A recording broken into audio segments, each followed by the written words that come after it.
waaw di rafetlu séance de démonstration bi di remercier sama naataango bi tax a ñëw ak moom partenaire am bi tax ñu ñëw fii di leen di jàppale di leen di wax ni ñun dañ maa invité ci cadre boobu mais bu ma ñëwee bu ma gis fii dal na sama xel te vraiment ci lu ñuy yëngatu ñun ci wàllu centre formation di leen ubbil suñu bunt pour ñu mën a gën a teete xale yi gën leen sensibiliser ci loo xam ne lii njëriñ boo xam ne lépp loo xam ne ci jëm qualité de vie dañ ko soxla mais tamit centre ba comme ni ko waxee ci nasaraan tout à l'heure centre ba ay professionnels du secteur du BTP ñoo ko ŋànk ñoo koy gérer ñoom tamit nañ leen boole ci sensibilisation boobu dugal leen ci biir pour ñu gën a jàppale projet bi parce que ñëpp a si gis seen bopp ci projet bi. waaw loolu yëpp nañ ci li bi parce que sensibilisation formation bi dina ci baax mais également li mu wax ne ni formation bi tey li leen gën a neex ci ñoom am nañ benn projet de recrutement de jeunes et qui dit insertion des jeunes kooku ñun ci wàll loolu la ñuy bëgg ci loo xam ne mën nañu jàppale ci xale ñu am liggéey ëllëg suba.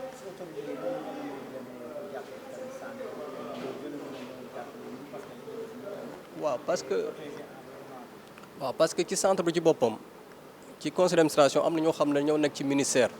am na ministère de l'énergie mu ngi foofu ci représentant ministère de l'énergie am na ministère du pétrole mu ngi foofu am na ministère de bâtiment mu ngi foofu am na ministère de la formation professionnelle mu ngi foofu ak ministère des finances ñoo ñëpp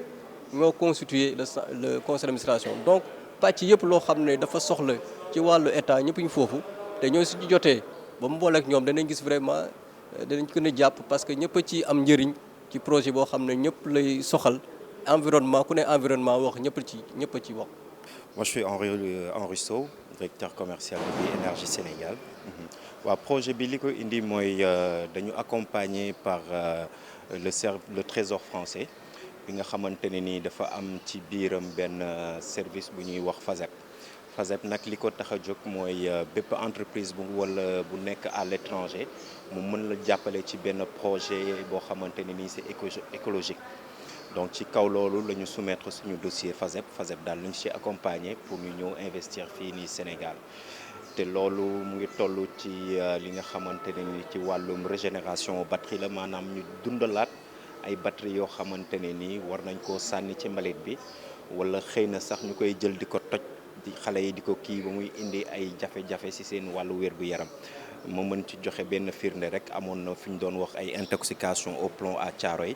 yooyu yëpp moo ko indi woon léegi nag ñun li ñu tax a jóg mooy dundalaat batterie yi benn yoon ñaari yoon ba ñetti yoon te loolu itam njëg li lu yomb la te c'est accessible di nga ko mën a utiliser waat ba pare batterie bi dina amaat même capacité d'origine bi ba pare. waaw huile bi aussi boo gisee indi nañu régénérateur huile bi nga xamante ne ni day régénérer lépp luy huile moteur di régénérer lépp luy huile hydraulique itam suñu techniciens yi aussi formé nañ leen ci loolu mais ci kaw loolu sama naataango bi taxaw nii di monsieur Badji nekk directeur centre formation bi nekk Diamniadio ci moom la ñuy àndal pour mën a déployer machine bi di def ay sensibilisation ci déjà lycée technique yi nekk un peu partout au Sénégal mais itam ci gox-goxaat yi fi nga xamante ne nii xëy na mécanicien yaa ngi fa implanté wu wan leen njëriñu machine bi wan leen ne ñoom seen bopp la ñuy vidanger ci huile ndaxte benn litre huile rek bu këpp ci suuf mën na infecter sol bi jusqu'à 10 000 mètres carrés donc avantage bi ci nekk bu fa bëri benn c'est écologique benn c'est nuñ koy waxee économique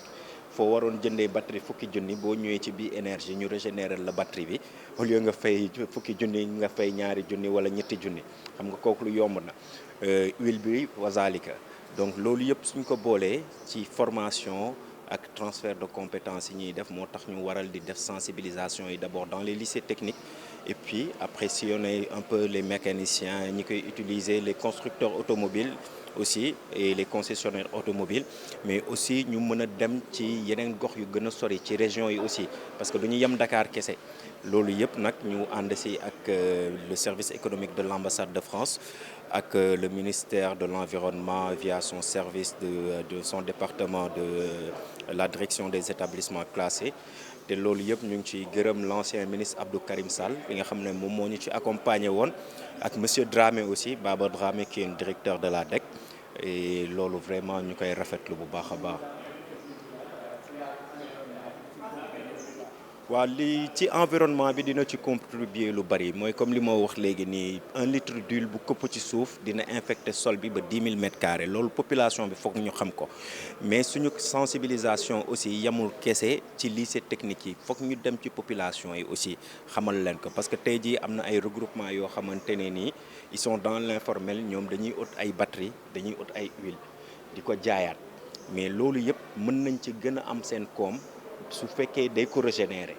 te loolu aussi day tax déchets yi du këpp ci nature bi nga infecté ay milieux infecté ay zones ak yooyu noonu te pour dépolluer yenn sites yi ça coûte encore plus cher te Sénégal amaguñu expertise yooyu pour dépolluer wala désinfecter yenn surface yu nga xamante ne ni c'est infecté au plomb wala ak aux huiles. Bonjour, je m'appelle Mickaël Ballandrade, je suis le directeur général de Bi-Énergie. Alors, en quoi consiste ce projet que vous avez mis en place au Sénégal? Le projet consiste à développer une filière de régénération d'huile pour éviter que l'huile devienne un déchet, que ça pollue les sols et que les entreprises soient obligées de racheter de l'huile neuve. Donc là, on permet de régénérer, donc réutiliser l'huile moteur et l'huile hydraulique. C'est des batteries. On peut aussi régénérer les batteries, donc toutes les batteries technologie plomb, nickel, cadmium, effectivement. Et l'idée, le concept de Bi-Énergie, c'est de le réemploi, l'économie circulaire. Au lieu qu'une batterie ou l'huile parte en recyclage ou en déchetterie et que ça devienne un déchet, on le revalorise, on lui redonne une deuxième vie, voire même une troisième vie, parce qu'on peut régénérer plusieurs fois les huiles comme les batteries. Et les avantages quand même de cette régénération des huiles et des batteries? Alors il y a deux grands avantages. Le premier, c'est que c'est économique. C'est beaucoup moins cher, 2 fois moins cher que de racheter des produits neufs. Même des fois, c'est même plus. C'est 50 à 70 fois moins carboné que de racheter des produits neufs. On dit que quand on régénère 1 tonne de batterie ou 1 tonne d'huile, on sauve 3 tonnes de CO2. Donc c'est très intéressant, à la fois économiquement et pour l'environnement. Il y a également les critères de développement durable, les ODD, les objectifs de développement durable qui ont été mis en place par l'ONU. Et les solutions Bi-Énergie répondent à 6 des 16 critères des ODD de l'ONU. Alors, est-ce que votre structure a des succursales partout au Sénégal? Pour le moment, vous intervenez dans quelle localité? Alors on est très fiers d'avoir une filiale au Sénégal. On en a également une autre en Inde. Au Sénégal, c'est Henri qui en est responsable. On est présent après dans 14 autres pays en Afrique. On a également des machines dans 52 pays. Les dernières ouvertures que l'on a faites, c'est en Corée du Sud, où on a régénéré 1200 batteries pour le métro de Séoul. On a également, on va ouvrir là Jakarta en Indonésie. Sinon, on a ouvert Maurice, la Guadeloupe, la Martinique, le Liban, la Suisse, à Paris, en France aussi. Alors, vous avez posé un acte, c'est quand même de participer à la promotion de l'environnement. Aujourd'hui, qu'est-ce que les autorités étatiques du Sénégal doivent s'accompagner à ce que votre projet puisse réussir? Ce qui est important, c'est toute la mise en place de cette filière de régénération d'huile. Donc il y a beaucoup de sensibilisation. Henri vous en parlera tout à l'heure, et puis monsieur le directeur également. Donc il y a un gros travail de sensibilisation, d'éducation à faire auprès à la fois des entreprises, mais aussi des lycéens et des populations locales. Donc ça, c'est important. Et puis il y a aussi toute la mise en relation avec les entreprises. Donc là, les services de l'ambassade, services économiques de l'ambassade vont continuer à nous mettre en relation avec les équipes Business France aussi, pour nous donner des contacts sur des projets, qu'on puisse greffer notre régénération d'huile et de batterie sur des projets déjà existants ou émergents au Sénégal. Alors, l'implantation de votre projet au Sénégal, comment ça va? Combien vous avez investi? On a investi, je n'ai pas le chiffre en tête, mais entre la recherche et développement, les heures en ingénieur, ça a duré 2 ans le projet, donc c'est colossal. Mais l'idée, c'est pas tant le coût, c'est tout ce que ça permet de faire. Ça permet de créer des emplois, ça permet de réduire les déchets, ça permet de régénérer un produit qui devait être normalement partir en fin de vie. waaw di rafetlu séance de démonstration bi di remercier sama naataango bi tax a ñëw ak moom partenaire am bi taxu ñu ñëw fii di leen di jàppale di leen di wax ni ñun dañ maa invité ci cadre boobu mais bu ma ñëwee bu ma gis fii dal na sama xel te vraiment ci lu ñuy yëngatu ñun ci wàllu centre formation di leen ubbil suñu bunt pour ñu mën a gën a teete xale yi gën leen sensibiliser ci loo xam ne lii njëriñ boo xam ne ci lépp loo xam ne ci jëm qualité de vie dañ ko soxla mais tamit centre ba comme ni ko waxee ci nasaraan tout à l'heure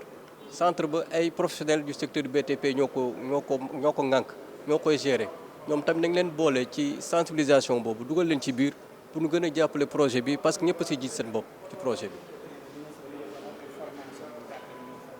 waaw loolu yëpp nañ ci libi parce que sensibilisation formation bi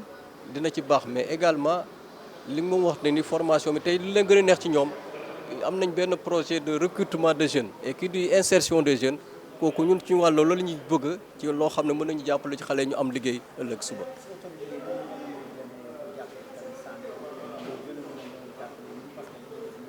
waaw